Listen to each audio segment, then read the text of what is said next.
오늘은 좀 히브리서 9장 27절 말씀으로 이런 인사를 좀 나누겠습니다.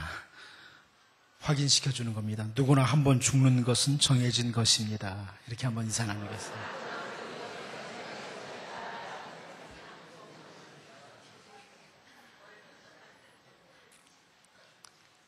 다 아는 건데 잊어버리고 삽니다. 선지자 이사야를 통해서 선포된 이사야 40장 6절 말씀, 말하는 자의 소리여 이르되 외치라. 대답하되 내가 무엇이라 외치리까 하니 이르되 모든 육체는 풀이요 그의 모든 아름다움은 들의 꽃과 같으니. 이 말씀은 세상에 잠시 머물다 갈 모든 인간들이 종종 되새기면서 살아야 될 그런 말씀입니다. 모든 육체는 풀이요 그의 모든 아름다움은 들의 꽃과 같다. 대단한 열정을 소유하고 살았던 그 예수님의 제자 중에 베드로가 있는데요.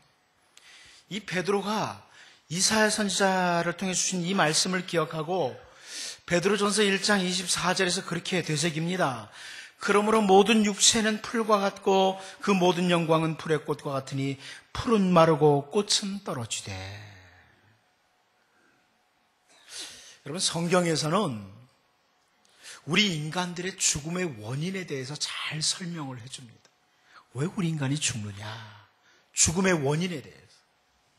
저 에덴 동산에서 아담과 하와가 하나님과 같이 되고자 하는 그 생각과 함께 선악과를 따먹었고 인간에게 죽음이 찾아오게 되었다.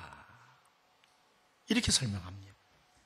그러면 우리들 중에 아담과 하와를 향해서 아유, 그 아담과 하와 때문에 이렇게 손가락질을 할 수 있는 사람이 있느냐?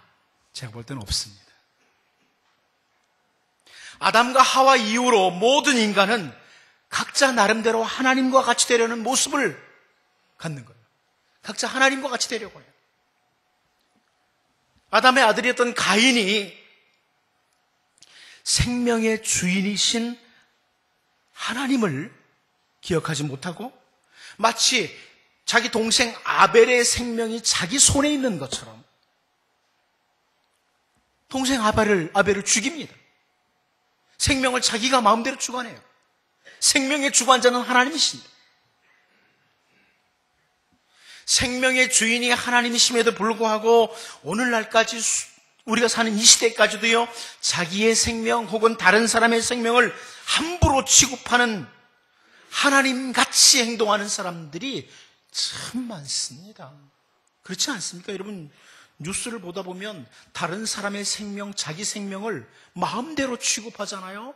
근데 사실 생명의 주인은 하나님이세요. 그러니까 생명을 함부로 취급하는 사람은 하나님과 같이 되려는 그런 모습을 가집니다. 만유의 주인이 하나님이시고 우리는 잠시 머무는 동안에 우리에게 그 사용하도록 맡겨진 우린 청직이다. 그런데 마치 모든 것이 내 것인 것처럼 나만을 위해서 모든 것을 사용하는 것도 하나님처럼 되고자 하는, 하나님같이 행동하는 그런 모습인데 이런 일들이 얼마나 많나요? 제가 하나님과 같이 되고자 하는 우리의 모습을 다 이 시간에 열거할 수는 없습니다. 그런데 아담과 하와 이래로 인간들은 하나님과 같이 되고자 하는 이런 욕망들을 가지고 그렇게 살아갑니다. 인간이 인간의 자리를 지키지 않고 인간 이상이 되고자 할 때 하나님이 우리를 참 아름다운 피조물 인간으로 만드셨어요. 참 귀중한 존재예요. 그런데 그 이상이 되려고 할 때 인간은 스스로 인간 이하로 떨어져 버립니다. 내가 사람 이상의 뭔가를 되려고 할 때 사람은 사람 아래로 떨어져 버려요. 마치 짐승처럼 살아요. 그래서 하나님께서는 죽음이라는 것을 통해서 우리로 하여금 비인간화되는 것을 막아주십니다. 우리는 죽는 존재다. 누구나 한 번 죽는 것은 정해진 것이다. 이렇게 함으로 죽음을 통해서 우리가 인간 이상이 되려고 하다가 혹은 인간 이하로 떨어지는 것, 이런 것들을 막아주시는 거죠. 죽음은 비인간화되는 것을 막는 하나님이 주신 안전장치, 은혜입니다. 죽음이 하나의 은혜예요.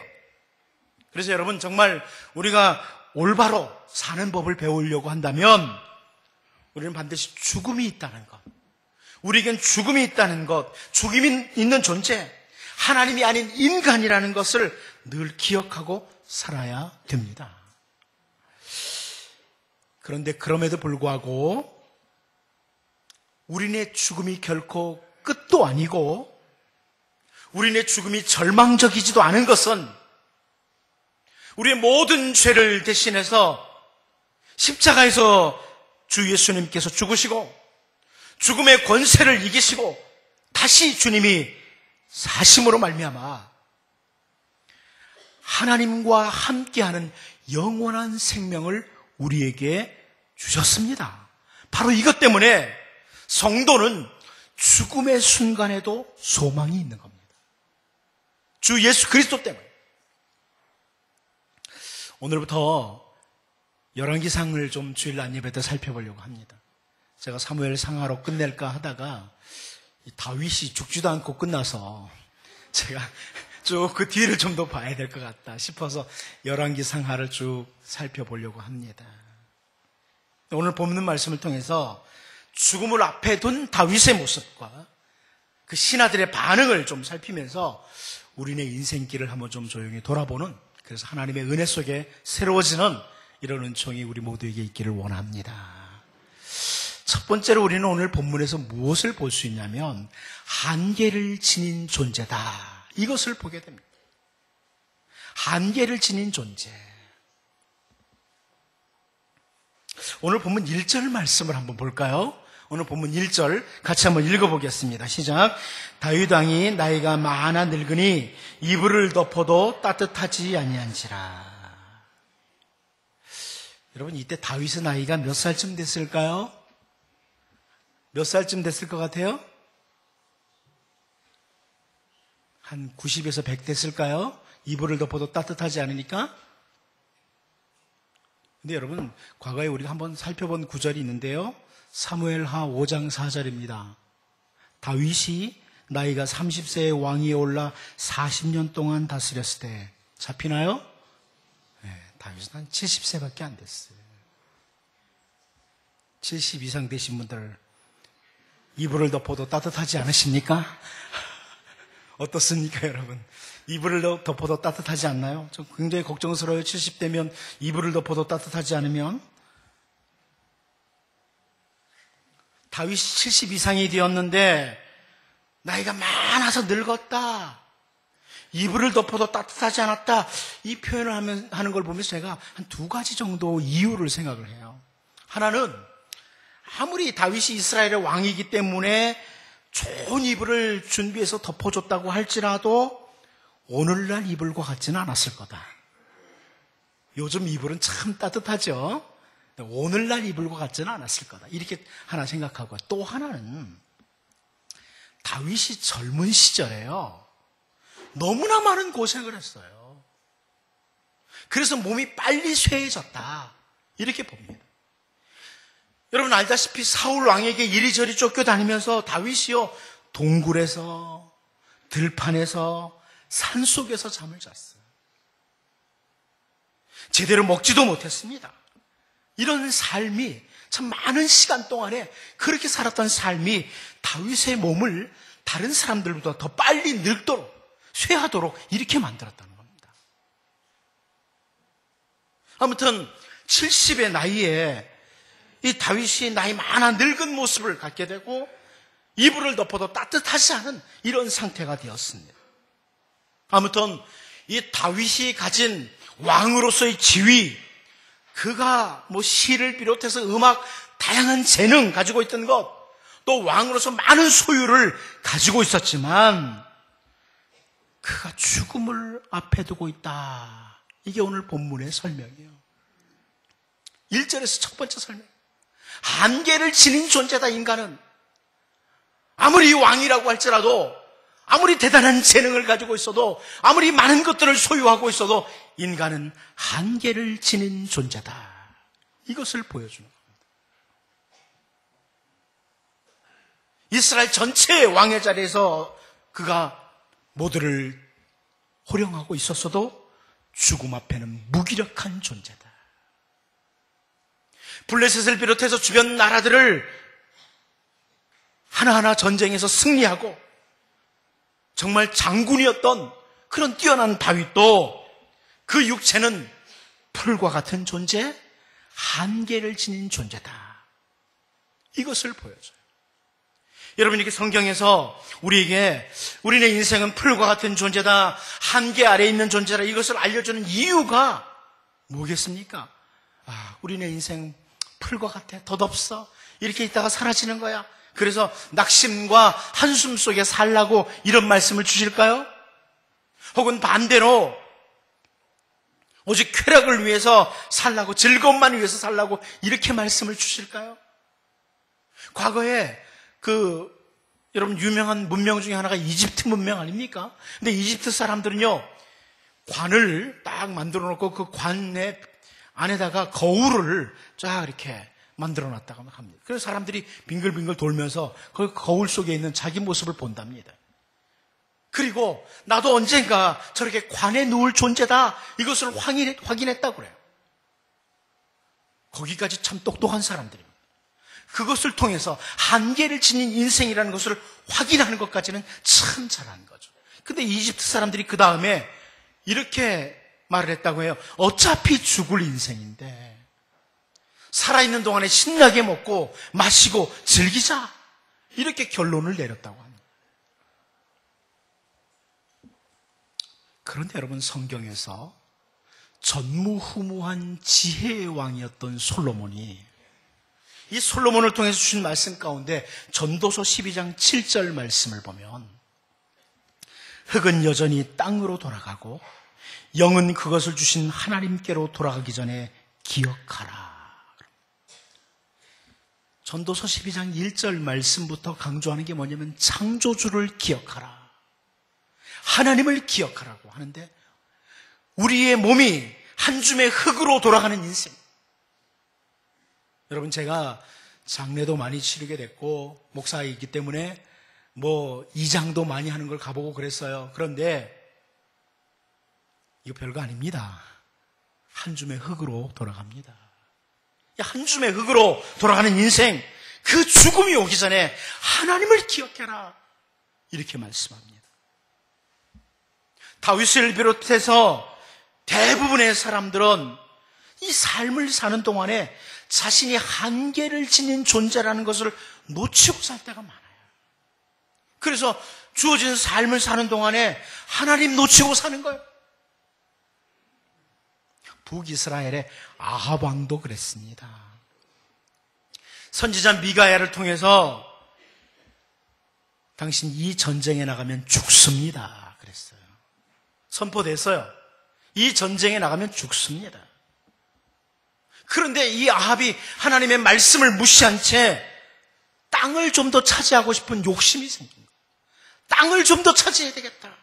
그래서 그 전쟁에 나가서 죽음을 맞이합니다. 저는 이 아합의 죽음의 모습이 예사롭지가 않아요. 꼭 우리를 보는 것 같아요. 땅 조금 더 차지하려고, 조금 더 차지하려고 하다가 인생을 끝내요. 한계 아래에 있는 존재, 이것을 정말 잘 확인했던 사람이 모세입니다. 나는 한계를 지닌 존재다. 이스라엘 모든 백성들을 이끌고 이렇게 가지만 나는 한계 속에 있는 존재다. 이걸 확인하고 모세가 기도를 해요. 이게 모세의 기도예요. 이 모세의 기도가 시편 90편에 나와요. 시편 90편은 모세의 기도예요. 그런데 시편 90편 12절 말씀을 보면, 우리에게 우리 날 계수함을 가르치사 지혜로운 마음을 얻게 하소서, 이렇게 기도합니다. 우리에게 우리 날 계수함을 가르쳐. 여러분, 이거 필요한 겁니다. 내 인생이 얼마나 남았을까 계수해보는 거 참 중요해요. 그런데 이 모세가 이렇게 간청하는 지혜로운 마음, 우리의 나를 계수함을 가르쳐서 지혜로운 마음을 갖게 해달라 이렇게 기도했는데, 이 모세의 기도를 쭉 살펴보다 보면 이 지혜로운 마음이라는 것이 뭐냐면 하나님을 바라보고 하나님의 인자하심을 구하는 것이. 참 지혜로운 마음을 가진 사람은 하나님을 바라본다. 그리고 하나님의 인자하심, 내게 베푸시는 헤세드, 하나님의 사랑, 이 하나님의 은혜를 이제 구하게 된다. 이 지혜로운 마음을 가진 사람이다. 이렇게 표현하죠. 여기 시편 90편 14절에 계속해서 그래요. 아침에 주의 인자하심이 우리를 만족하게 하사 우리를 일생 동안 즐겁고 기쁘게 하소서. 이렇게 기도하는 겁니다. 하나님의 인자하심이 내게 임할 때, 하나님의 그 헤세드의 사랑, 언약적인 사랑이 나에게 임할 때 내가 진정한 만족을 갖게 된다. 여러분, 이게 한계를 지닌 존재라는 것을 알았던 모세가 했던 기도예요. 한계를 지닌 인간이 영원하신 하나님을 바라보면서 그 인자하심을 간구하는 것, 그것이 바로 지혜로운 마음이요, 참으로 주어진 인생을 복되게 사는 길입니다. 이제 여러분, 하나님께서 우리 모두에게, 이곳에 있는 우리 모두에게 지혜로운 마음을 가진 자로 인도하셔서, 우리 나를 계수하는 지혜로운 마음을 가진 자로 인도하셔서 풀과 같은 존재요, 한계를 지닌 존재이기 때문에 영원하신 하나님 바라보면서 하나님의 인자하심을 날마다 간구함으로 하나님의 은혜 속에 강해지는 여러분의 삶이 될 수 있기를 바랍니다. 두 번째로, 우리는 오늘 본문에서 인간의 무가치한 분주함을 보게 됩니다. 인간의 무가치한 분주함이라. 여러분, 한 주간 동안 사시다 오셨는데 참 많이 바쁘셨죠? 저도 지난 주간에 왜 이렇게 바빴는지 몰라요. 제가 노회장을 벗어나는 기간이라 얼마나 바쁘게 움직였는지 모릅니다. 여러분도 많이 분주하셨죠? 무엇 때문에 정말 그렇게 분주했나? 돌아보셨습니까? 오늘 본문 2절 말씀 한번 같이 볼까요? 본문 2절을 같이 보겠습니다. 시작. 그의 시종들이 왕께 아뢰되 우리 주 왕을 위하여 젊은 처녀 하나를 구하여 그로 왕을 받들어 모시게 하고 왕의 품에 누워 우리 주 왕으로 따뜻하시게 하리이다 하고. 우리 이 한글 번역판에는 나오지 않습니다만은 히브리어 성경으로 보면 2절 맨 앞부분에 그러므로라는 단어가 있어요. 다윗이 나이가 많아서 이불을 덮어도 따뜻하지 않으므로, 이런 말씀. 그러므로 그의 시종들이, 다윗의 시종들이 이불을 덮어도 따뜻하지 않은 왕 다윗을 위해서 아주 분주하게 움직이는 거예요. 다윗의 시종들이 그렇게 말했겠죠. 왕이시여 아직 70이십니다. 아주 박력 넘치게 나라를 다스릴 때입니다. 그래서 당시의 그 치료 의술 중에 하나예요.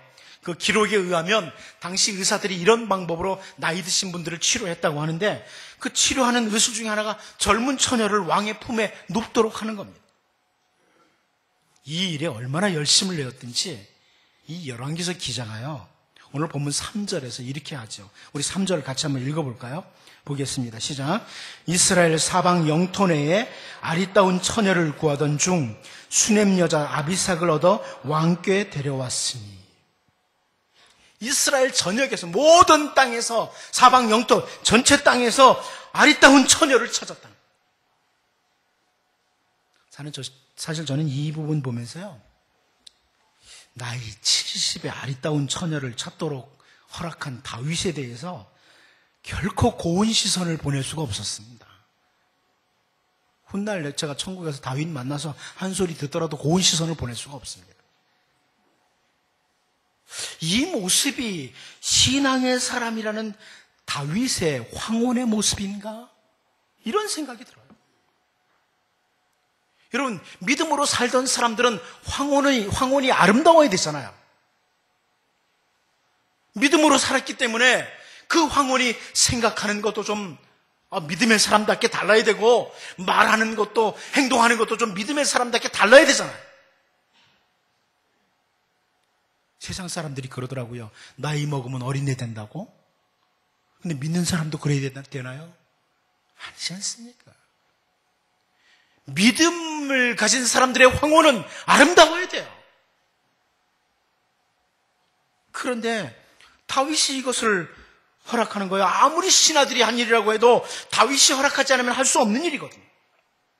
아무튼 다윗은 그 죽음을 앞에 두고 그 다윗의 신하들이 이스라엘 전역에서 아름다운 처녀를 찾아가지고 다윗에게 데려오는 참 어리석은 분주함을 하도록 합니다, 나라가.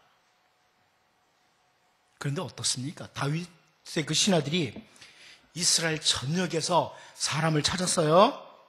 그 결과가 어떻게 됐나요? 우리 본문 4절 한번 볼까요? 4절 같이 한번 보겠습니다. 시작. 이 처녀는 심히 아름다워 그가 왕을 받들어 시중 들었으나 왕이 잠자리는 같이 아니하였더라. 아멘. 우리 개역 성경을 보면 이게 무슨 말이야 이게? 이렇게 생각할 수 있는데요. 이게 상당히 완곡어법으로 번역을 해놓은 거예요. 정확히 말하면, 한마디로 말하면 아무 소용이 없더라 이 말이에요. 아무 소용이 없더라 그 말씀입니다. 이불을 덮어도 따뜻하지 않은 다윗에게 아무런 효과가 없었다. 기력이 쇠해진 다윗에게 아무런 좋은 것이 없었다. 이런 말씀입니다. 결국 한계 아래 있는 인간들이 어리석은 무가치한 노력, 의미 없는 분주함을 보여주고 있었다. 이런 말씀입니다. 여러분, 그런데 이 한계 아래 있는 인간이 정말 가치 없는 무가치한 일로 분주한 것, 남의 이야기만이 아닙니다. 남의 이야기만이 아닙니다. 우리는 죽음을 앞에 두고 어리석은 노력을 하는 사람을 열왕기 하에서 또 한 사람 볼 수 있는데요. 아합의 아들 아하시아입니다. 열왕기하 1장 2절 말씀을 보면 아하시아가 사마리아에 있는 그의 다락 난간에서 떨어져 병들매 사자를 보내며 그들에게 이르되 가서 에그론의 신 바알세붑에게 이 병이 낫겠나 물어보라 하니라. 이렇게 기록하고 있습니다. 이 일로 인해서 하나님께서 선지자 엘리야를 보내셔서 야단을 칩니다. 호통을 칩니다. 이스라엘에 하나님이 없어서 너희가 에그론의 신 바알세붑에게 물으러 가느냐? 이렇게 야단치죠. 이스라엘에 신이 없느냐? 이스라엘에 하나님이 없느냐? 왜 무슨 에그론의 신 바알세붑에게 물으러 가느냐? 이렇게 야단을 치는 겁니다. 죽음을 앞에 두고 어리석은 노력, 인간의 분주한 노력 참 많아요. 한계 아래 사는 인생인 우리들이 주어진 하루하루를 어떻게 살아야 될 것인가 생각하도록 하는 거예요. 무엇을 위해서 우리의 힘을 쏟고 주어진 우리의 한정된 시간을 사용할 것인가 살펴보도록 하는 본문이에요. 여러분, 이 요단강이 있으면 요단강 동편에 모세와 이스라엘 백성들이 도착을 했습니다. 그때 그 모세와 이스라엘 백성들의 생각의 차이가 아주 컸을 거예요. 이제 얼마 후면 저 요단강을 건너서 약속의 땅에 들어간다. 이런 생각으로 요단강 저편을 바라보던 이스라엘 백성들, 그들과 모세는요, 이 백성이 저 요단강을 건너가기 전에 나는 여기서 죽는다. 이 세상의 삶이 끝이 난다. 이것을 알고 있던 모세와 요단강을 바라보는, 저 땅을 바라보는 눈이 전혀 다르겠죠? 생각이 전혀 다릅니다. 모세가 하나님께 간청을 해요. 신명기 3장 25절 말씀을 보면요, 구하옵나니 나를 건너가게 하사 요단 저쪽에 있는 아름다운 땅, 아름다운 산과 레바논을 보게 하옵소서 하되. 모세가 간청하는, 하나님, 저 이 요단강 건너가기 전에 죽는다고요? 저를 좀 살려주십시오. 제 생명을 좀 연장시켜 주십시오. 그래서 저도 저 요단강 건너가서 하나님이 약속하신 그 땅에 들어가서 그 아름다운 땅, 아름다운 산을 좀 보게 해 주십시오. 이렇게 간청을 합니다. 그런데 하나님께서요, 바로 다음 절인 신명기 3장 26절에서요, 여호와께서 너희 때문에 내게 진노하사 내 말을 듣지 아니하시고 내게 이르시기를 그만해도 족하니 이 일로 다시 내게 말하지 말라. 이렇게 말씀하십니다. 아니다. 너는 저 요단강 못 건너간다. 이스라엘 백성들이 요단강 건너가기 전에 너는 죽는다. 이런 말씀이에요. 죽음이 눈앞에 있는 거예요. 죽음이 눈앞에 있었습니다. 이 그리 멀지 않은 날 죽음을 맞이해야 되는 이 한정된 삶을 살아가는 모세가 무엇을 했을까요? 여러분, 그 부분을 대표적으로 한 구절만 보면 대충 잡을 수 있습니다. 바로 다음에 나오는 신명기 4장 1절 말씀. 이스라엘아, 이제 내가 너희에게 가르치는 규례와 법도를 듣고 준행하라. 그리하면 너희가 살 것이요 너희 조상의 하나님 여호와께서 너희에게 주시는 땅에 들어가서 그것을 얻게 되리라. 무슨 말씀이에요? 남은 생에 무엇을 위해서 살았느냐? 자기는 그 땅에 들어가지 못하지만 그 약속의 땅에 들어갈 이스라엘 백성들에게 하나님의 백성으로서의 삶을 살도록 권면하고 죽음을 맞이합니다. 남은 생에 무엇을 하면서 최선을 다하고 살아야 되는지를 알고 살았던 사람이 모세입니다. 한계를 지닌 인생이라는 것을 알면서, 나는 이제 곧 죽는다는 것을 알면서도 마지막까지 최선을 다했다. 여러분, 우리 한계를 지닌 인생으로 우리가 살아가는데요, 우리에게 주어진 시간들 동안에 헛되고 무의미한 것들을 위해서 막 분주하게 달려가지는 않나. 정말 내가 최선을 다해야 될 삶은 어떤 삶인가 잘 분별하고 살아가는 주님의 은혜가 여러분들에게 있기를 바랍니다. 마지막 한 가지 더 보겠습니다. 때에 맞는 올바른 준비가 뭐냐 하는 겁니다. 우리가 시시각각 준비해야 될, 뭔가를 준비해야 될 때가 있죠. 때에 맞는 올바른 준비가 뭐냐.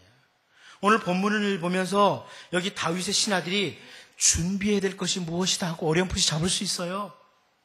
아니, 이 열왕기서 기자는요, 열왕기서를 시작하면서 맨 앞에, 의도적으로 제일 앞에 이 부분을 기록해요. 다윗 왕국에서 해야 될 일, 다윗의 장례식 준비해야 된다. 그리고 계속해서 이스라엘을 이끌고 갈 새로운 지도자를 준비해야 된다. 이것을 보여주는 거예요. 우리가 다음 주부터 살펴볼 본문을 보면 이스라엘 지도자들이 어떻게 준비되느냐, 이거 보이는 거예요. 사실 열왕기 기자는 그 부분을 준비해야 된다는 걸 여기서 보여줘야 맨 앞에서요. 그런데 다윗의 신하들이 뭘 준비해요? 장례식을 준비하는 게 아니고 결혼식을 준비하는 거죠. 아리따운 처녀 하나 구해서 또다시 결혼시켜주자, 뭐 이런 거 아닙니까? 약속의 땅을 진입하면서 가나안 족속들과 전쟁을 계속해야 되는 상황을 맞이한 그때 여호수아와 이스라엘 백성들이 보통의 눈으로 바라보면 뭘 준비해야 되나요? 무기를 준비해야 돼요. 이제부터 요단강을 건너가서 저 수많은 가나안 족속들과 싸워야 된다. 그래서 땅을 차지해야 된다. 그러니까 무기 준비해야 돼요. 또 백성들 광야길 계속 걸어왔으니까 군사훈련 시켜야 돼요. 이거 준비해야 돼요. 그런데요, 여러분, 여호수아서를 열면 여호수아 1장 7절 8절에서 앞부분도 마찬가지지만 7절 8절에 이렇게 말씀합니다. 제가 한번 읽어볼 테니까 여러분 눈으로 따라와 보십시오. 오직 강하고 극히 담대하여 나의 종 모세가 네게 명령한 그 율법을 다 지켜 행하고 우로나 좌로나 치우치지 말라. 그리하면 어디로 가든지 형통하리니 이 율법책을 내 입에서 떠나지 말게 하며 주야로 그것을 묵상하여 그 안에 기록된 대로 다 지켜 행하라. 그리하면 내 길이 평탄하게 될 것이며 내가 형통하리라. 무슨 말이에요, 여러분? 우리에게 상당한 인사이트를 주는데요.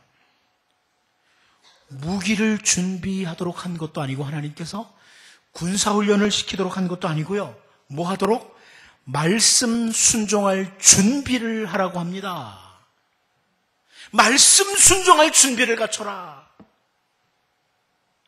사실 이 여호수아와 이스라엘 백성들이 여리고성에 딱 가서 전쟁하잖아요. 뭘로 싸웠나요? 무기로? 군사훈련 잘한 걸로요? 아닙니다.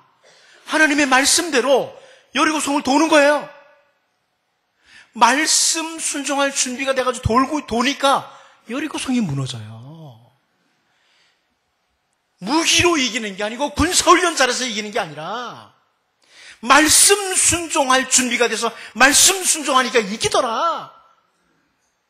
이것을 여호수아서에 봐요. 뒷부분도 다 마찬가지예요.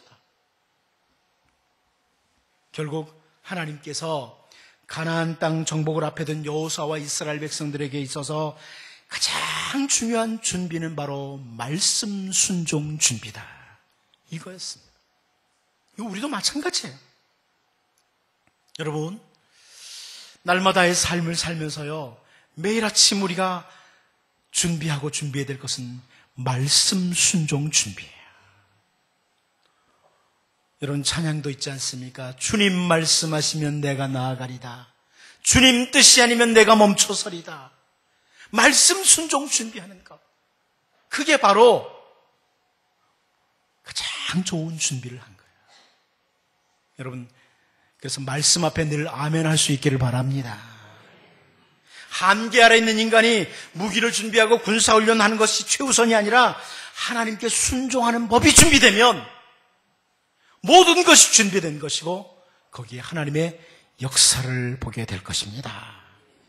또 한 가지 제가 성경에서 하나님의 백성이 정말 꼭 필요해야 한 준비, 때에 맞는 올바른 준비가 뭐냐? 느헤미야에게서 봅니다. 수산궁에 있으면서 느헤미야가 예루살렘 성이 허물어졌다는 것, 성문이 불탔다는 그런 소식을 듣습니다. 그때 느헤미야는 그 무엇보다도 먼저 기도를 합니다. 느헤미야 1장 4절 5절 말씀을 보면요, 내가 이 말을 듣고 앉아서 울고 수일 동안 슬퍼하며 하늘의 하나님 앞에 금식하며 기도하여 이르되 하늘의 하나님 여호와 크고 두려우신 하나님이여 주를 사랑하고 주의 계명을 지키는 자에게 언약을 지키시며 긍휼을 베푸시는 주여 간구하나이다. 가장 시급하고 중요한 것이 기도로 준비하는 것이다. 이것을 알고 느헤미야는 기도하는 겁니다. 여러분, 하나님의 백성들에게 있어서 날마다 가장 우선적으로 준비해야 될 게 말씀 순종 준비와 기도로 준비하는 겁니다.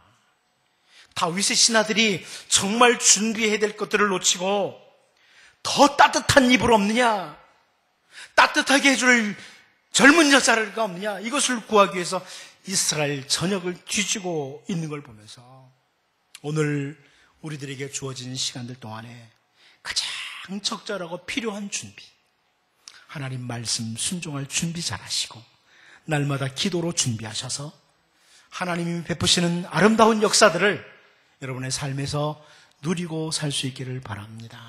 기도하겠습니다. 하나님 아버지, 우리가 우리의 나를 개수할 줄 아는 지혜로운 마음 가진 자 되게 하시고 풀과 같은 존재, 한계를 지닌 존재이기에 영원하신 하나님 바라보면서 주님의 인자하심을 날마다 구하게 하여 주옵소서. 한계를 지닌 인생들이기에 주어진 시간들 동안에 헛되고 무의미한 일들로 분주하게 지내지 않게 하시고 정말 최선을 다해야 될 것들이 무엇인지를 바로 분별하고 살아갈 수 있도록 도우시고 정말 준비해야 될 것들을 놓치고 더 따뜻한 입을 따뜻하게 해줄 젊은 여자를 구하기 위해서 이스라엘 전역을 뒤지던 다윗의 신하들을 보면서 우리에게 주어진 시간들 동안에 가장 적절하고 필요한 준비 잘 할 수 있도록 특별히 말씀 순종할 준비, 기도로 준비하는 주의 백성들이 되어서 하나님의 큰 역사를 보게 하여 주옵소서. 예수님의 이름으로 기도하옵나이다. 아멘.